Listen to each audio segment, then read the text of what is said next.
Mr. Jarrett, I just wanted to ask you, do you, there's a lot of discussion about the price today, but do you think that people developed natural gas for the export market? Did they have that in mind, or were they doing it domestically?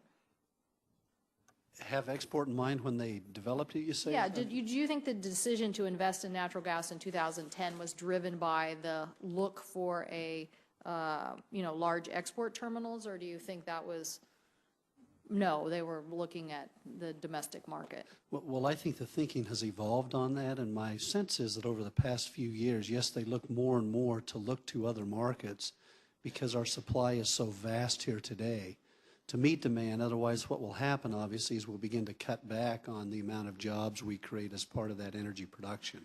So while 3 or 4 years ago when this, we were all talking about LNG imports at the time, clearly they weren't thinking about exports in that context.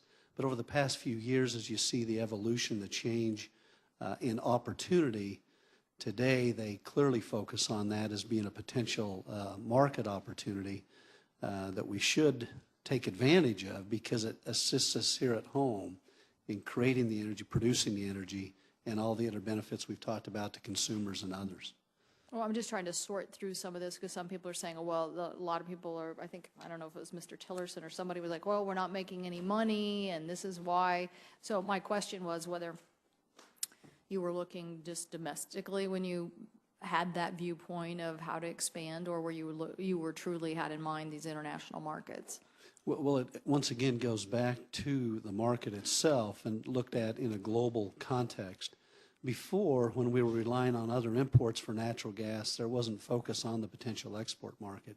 Today, the world has literally changed, as we've talked about. And no one would have predicted this a few years ago, but today we're looking for all the markets, all the potential for the United States to really establish itself as the energy superpower. It's significant that we've got an opportunity now to become energy secure as a nation. But much of that, with the job creation potential, the economic recovery, will come because we allow the market to work and we allow that demand to be created elsewhere that we can meet with this vast supply. That's how we will influence in a more global context the geopolitics. Well, I probably am in more agreement with you than you think on allowing the market to work, but I just think the market has to have a true price on carbon as well because it's affecting us. Understand.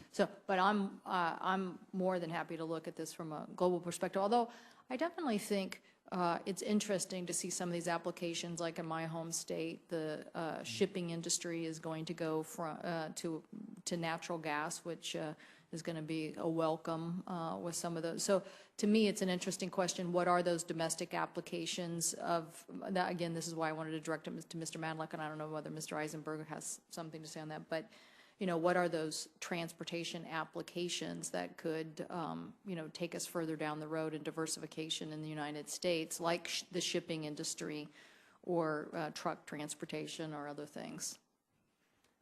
So again, I thank the chair again for the hearing, and I look forward to how you're going to untangle all of this. But thank you, Senator Cantwell, and to entangle it, we're going to need your expertise on global markets and global economics. For those of you that don't know it, in another part of our Senate life, we serve on the Finance Committee, and arguably are two of the most ardent pro-trade members of the committee, because in our part of the world, 1 out of 6 jobs depends on international trade. And what we try to generally do in the Pacific Northwest is to grow things there and make things there and add value to them there and then ship them somewhere.